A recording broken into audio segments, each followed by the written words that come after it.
Hello, darling. Tonight's story is a confession, not whispered in shame, but spoken calmly, deliberately, by someone who wants to be heard. This is a tale of affection turned sour, on impulses indulged too long, of a mind that insists on its own reason, even as it slips into darkness. There is cruelty here, but it's quiet. There is guilt, but it's carefully explained away. Come a little closer, darling. This is a kind of horror that does not shout. It speaks softly and expects you to listen. This is The Black Cat. For the most wild, yet most homely narrative which I am about to pen, I neither expect nor solicit belief.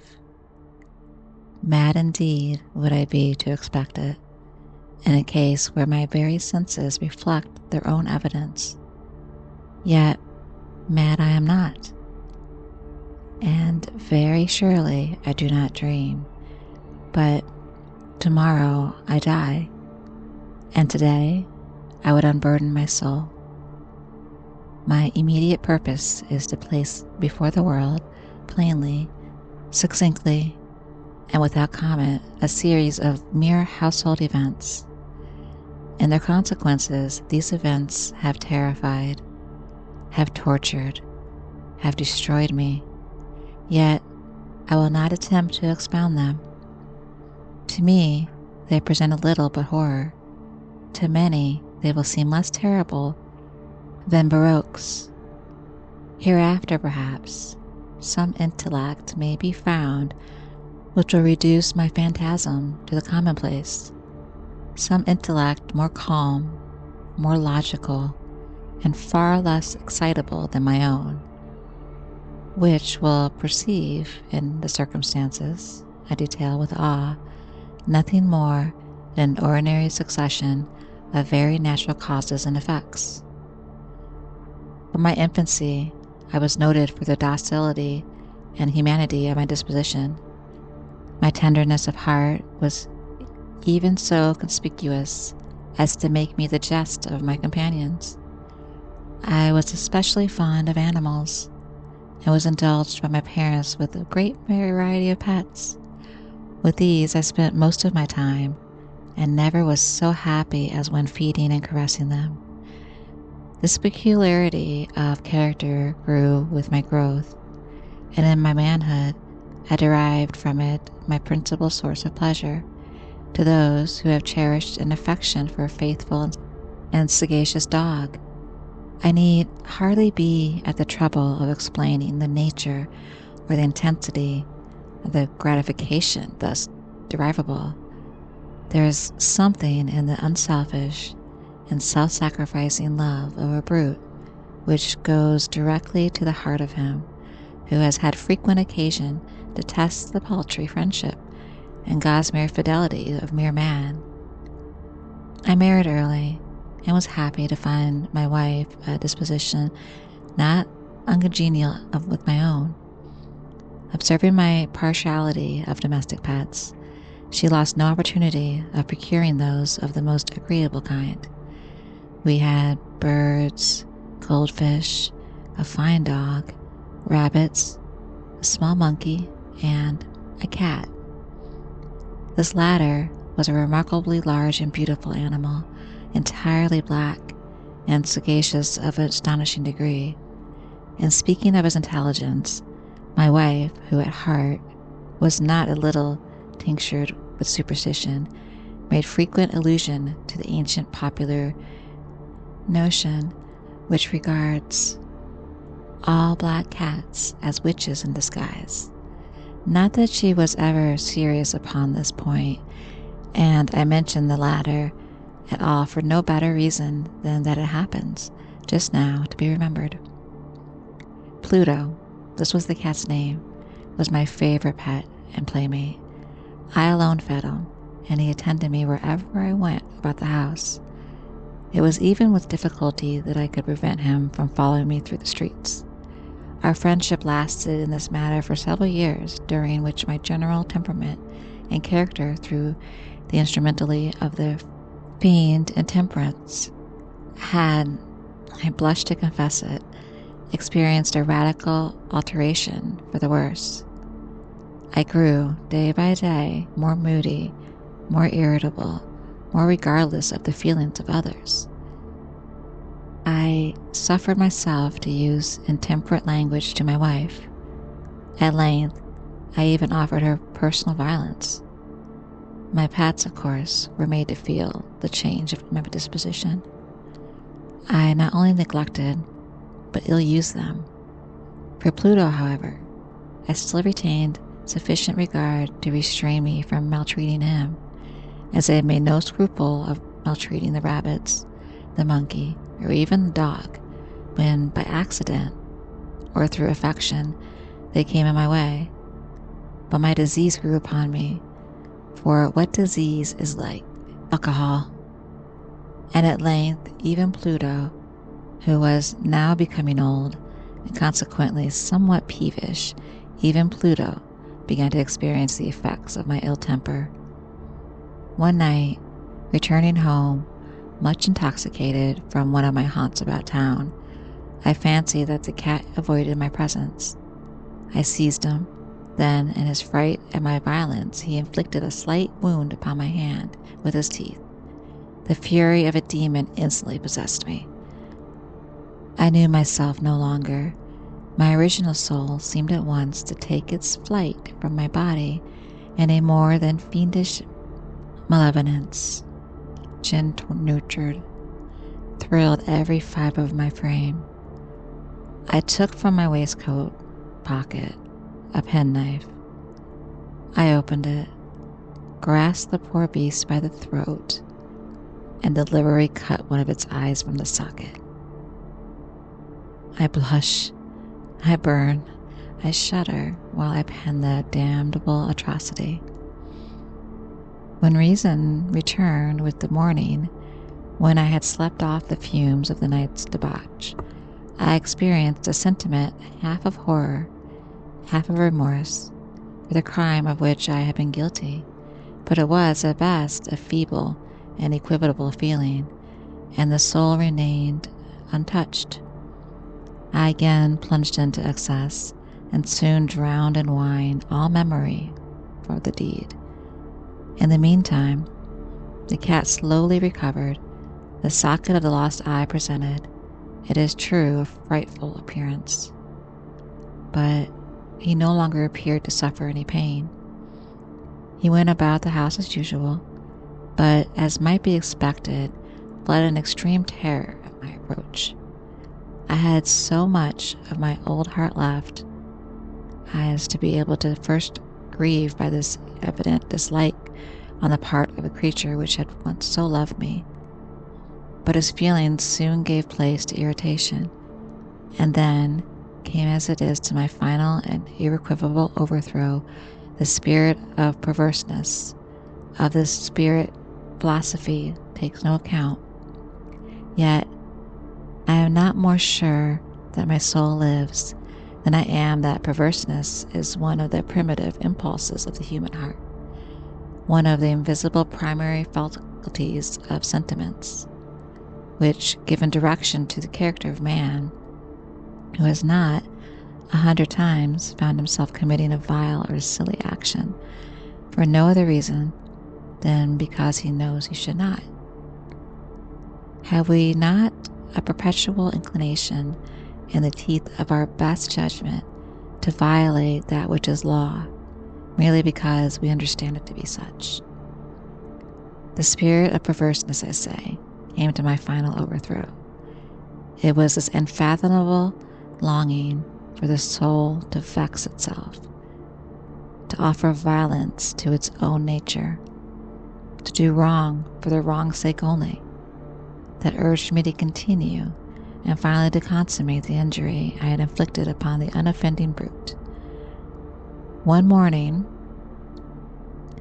in cool blood, I slipped a noose around its neck and hung it from the limb of a tree, hung it with tears streaming from my eyes, and with the bitterest remorse at my heart. Hung it because I knew that it had loved me, and because I felt it had given me no reason of offense. Hung it because I knew that in doing so I was committing a sin, a deadly sin that would so jeopardize my immortal soul as to place it, if such a thing were possible, even beyond the reach of the infinite mercy of the most merciful and the most terrible God. On the night of the day in which this cruel deed was done, I was aroused from sleep by the cry of fire. The curtains of my bed were in flames. The whole house was ablazing. It was with great difficulty that my wife, a servant, and myself made our escape from the conflagration. The destruction was complete. My entire wealth was swallowed up, and I resigned myself, therefore, to despair. I am above the weakness of seeking to establish a sequence in which the effects between the disaster and the atrocity, but I'm detailing a chain of facts, and wish not to leave even a possible link imperfect. On the day succeeding the fire, I visited the ruins. The walls, with one exception, had fallen in. This exception was found in a compartment wall, not very thick, which stood about the middle of the house, and against which had rested the head of my bed. The plastering had there, in great measure, resisted the action of the fire, a fact which I attributed to it having been recently spread. About this wall a dense crowd were collected, and many persons seemed to be examining a particular portion of it, with a very minute and eager attention. The words strange, singular, and other similar expressions excited my curiosity. I approached and saw, as if graven in bas relief upon the white surface, the figure of a gigantic cat. The impression was given with an accuracy truly marvelous. There was a rope about the animal's neck. When I first beheld this apparition, for I could scarcely regard it as less, my wonder and my terror were extreme. But at length, reflection to my aid, the cat, I remembered, had been hung in a garden adjacent to the house. Upon the alarm of a fire, this garden had been immediately filled by the crowd, by some one of whom the animal must have been cut from the tree and thrown through an open window into my chamber. This had probably been done with the view of arousing me from the sleep. The falling of other walls and compressed the victims of my cruelty into the substance of the fresh spread plaster, the lime of which, with the flames and the ammonia from the carcass, had been accompanied to the portraiture as I saw it. Although I thus readily accounted to my reason, if not altogether to my conscience, for the startling fact just detailed, it did not the less fail to make a deep impression upon my fancy. For months I could not rid myself of the phantasm of the cat, and during this period there came back into my spirit a half sentiment that seemed but was not remorse. I went so far as to regret the loss of the animal, and to look about me, among the vile haunts which I now habitually frequented, for another pet of the same species, and of somewhat similar appearance, with which to supply its place.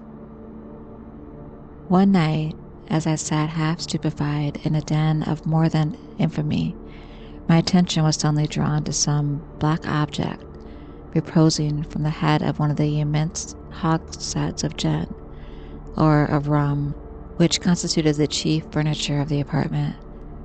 I had been looking steadily at the top of this hogshead for some minutes, and what now caused me surprise was the fact that I had not sooner perceived the object thereupon. I approached it and touched it with my hand.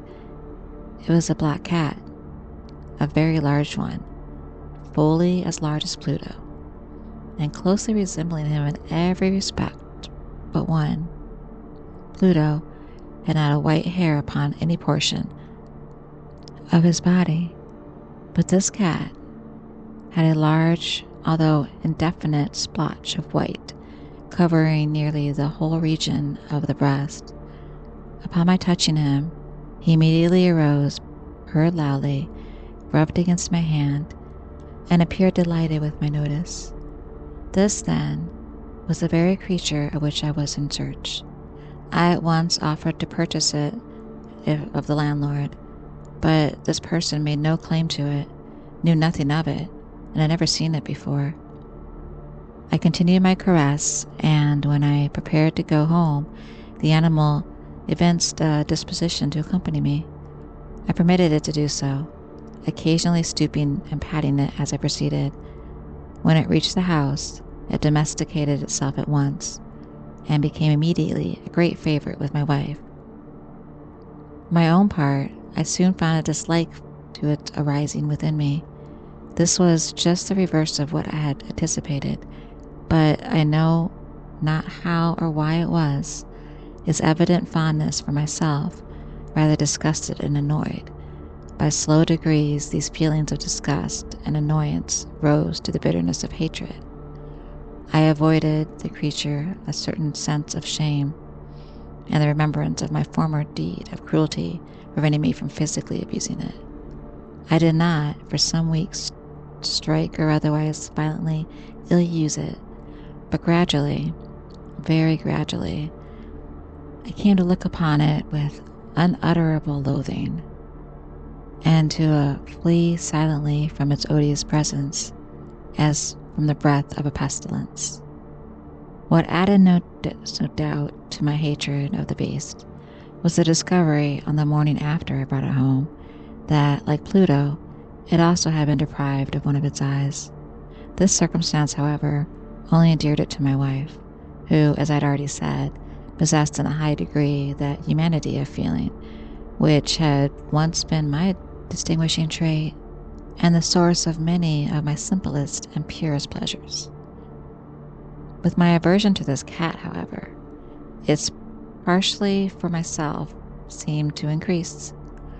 It followed my footsteps with a pertinacity which it would be difficult to make the reader to comprehend. Whenever I sat, it would crouch beneath my chair, or spring upon my knees, covering me with its loathsome caresses. If I arose to walk, it would get between my feet and thus nearly throwing me down, or fastening its long and sharp claws in my dress, clamber in this manner up to my breast. At such times, although I longed to destroy it with a blow, I was yet withheld from it doing so, partly by a memory of my former crime, but chiefly, let me confess it at once, by absolute dread of the beast. The dread was not exactly a dread of physical evil, and yet I should be at loss how otherwise to define it.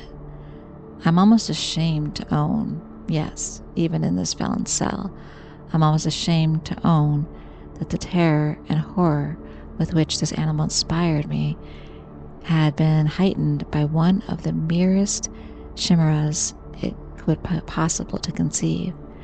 My wife had called my attention, more than once, to the character of the mark of white hair of which I had spoken, and which constituted the sole visible difference between the strange beast and the one I had destroyed.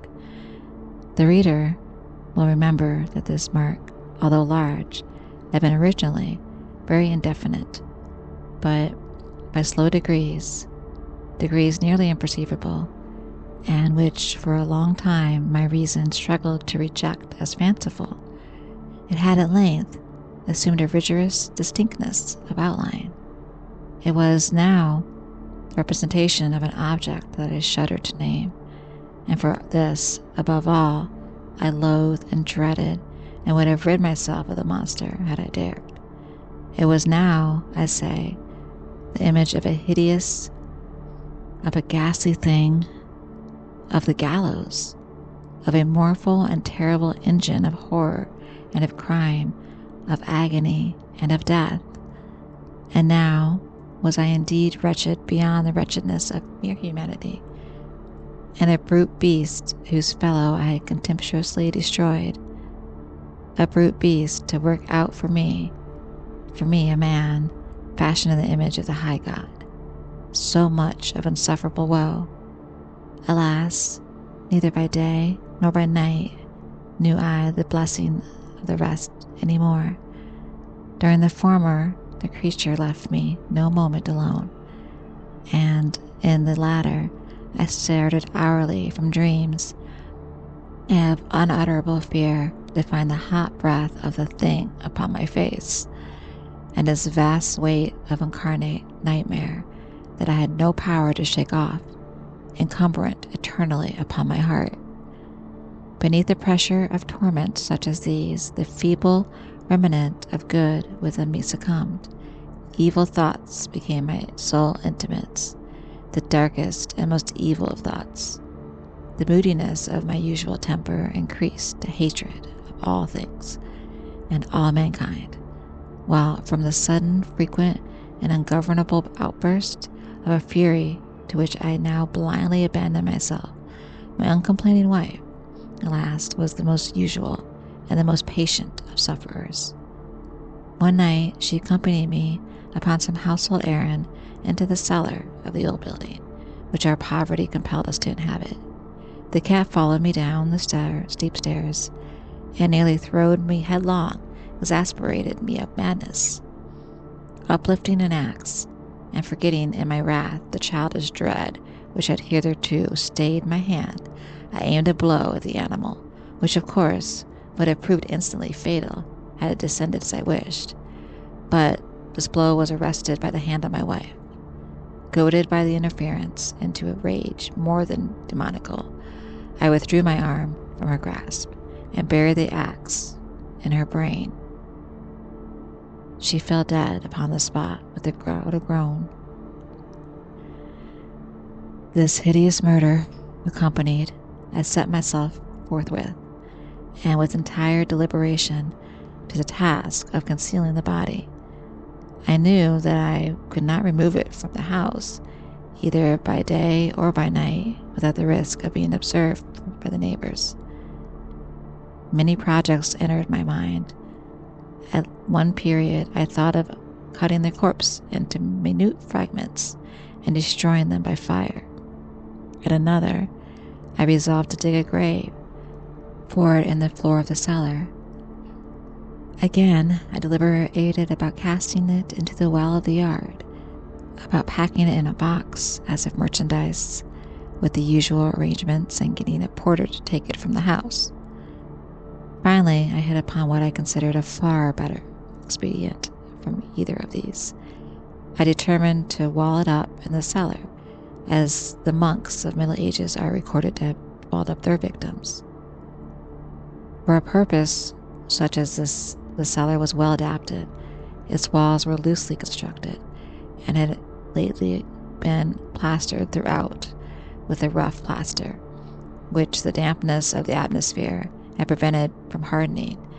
Moreover, in one of these walls was a projection caused by a false chimney or fireplace that had been filled up and made to resemble the rat of the cellar.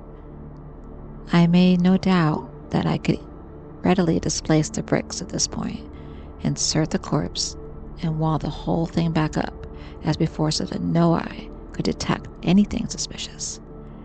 And in this calculation, I was not deceived. By means of a crowbar, I easily dislodged the bricks, and, having carefully deposited the body against the inner wall, I propped it in that position, while with little trouble I relaid the whole structure as it originally stood. Having procured mortar, sand, and hair with every possible precaution, I prepared a plaster which could not be distinguished from the old, and with this I very carefully went over the new brickwork. When I had finished, I felt satisfied that all was right. The wall did not present the slightest appearance of having been disturbed. The rubbish on the floor was picked up with a minute care. I looked around triumphantly and said to myself, "Here at least, then, my labor has not been in vain." My next step was to look for the beast which had been the cause of so much wretchedness, for I had at length firmly resolved to put it to death. Had I been able to meet with it at the moment, there could have been no doubt of its fate, but it appeared that the crafty animal had been alarmed at the violence of my previous anger, and forbore to present itself to my present mood. It's impossible to describe or to imagine the blissful sense of relief which the absence of the detested creature occasioned in my bosom. It did not make its appearance during the night, and thus, for one night at least, since its introduction into the house, I soundly and tranquilly slept. I slept even with the burden of murder upon my soul. The second and the third day passed, and still my tormentor came not. Once again I breathed as a free man. The monster, in terror, had fled the premises forever. I should behold it no more. My happiness was supreme. The guilt of my dark deed disturbed me but little.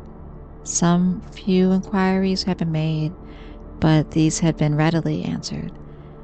Even a search had been instituted, but of course nothing was to be discovered. I looked upon my future felicity as secured. Upon the fourth day of the assassination, a party of the police came very unexpectedly into the house and proceeded upon to make rigorous investigation of the premises.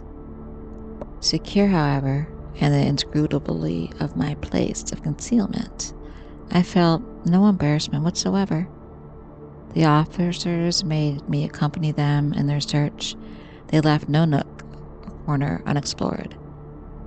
At length, for the third or fourth time, they descended into the cellar. I quivered not a muscle.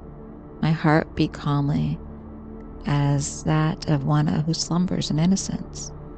I walked the cellar from end to end. I folded my arms upon my bosom and roamed easily to and fro. The police were thoroughly satisfied and prepared to depart. The glee in my heart was too strong to be restrained. I burned to say it but one word, by way of triumph, and to render, doubtedly, to share their assurance of my guiltlessness. "Gentlemen," I said at last, as the party ascended the steps, "I delight to have allayed your suspicions. I wish you all health and a little more courtesy.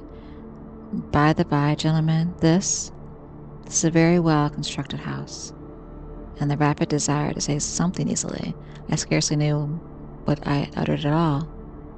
I may say an excellently well constructed house. These walls— Are you going, gentlemen? These walls are solidly put together. And here, although the mere frenzy of bravado, I rapped heavily with a cane which I held in my hand upon that very portion of the brickwork behind which stood the corpse of the wife of my bosom. But may God shield and deliver me from the fangs of the archfiend. No sooner had the reverberations of my blows sunk into silence than I was answered by a voice from within the tomb, by a cry, at first muffled and broken, like the sobbing of a child, and then quickly swelling into one long, loud, and continuous scream, utterly anomalous and inhuman, a howl, a wailing shriek, half of horror and half of triumph, such as might have arisen only out of the hell, conjointly from my throats of damned in their agony, and of the demons that exalted into the damnation. Of my own thoughts it is folly to speak. Swooning, I staggered to the opposite wall. For one instant the party upon the stairs remained motionless, through extremity of terror and of awe, and in the next a dozen stout arms were toiling at the wall. It fell bodily. The corpse, already greatly decayed and clotted with gore, stood erect before the eyes of the spectators. Upon his head, with red extended mouth and solitary eye of fire, sat the hideous beast whose craft had seduced me into murder, and whose informing voice had consigned me to the hangman. I had walled the monster up within the tomb.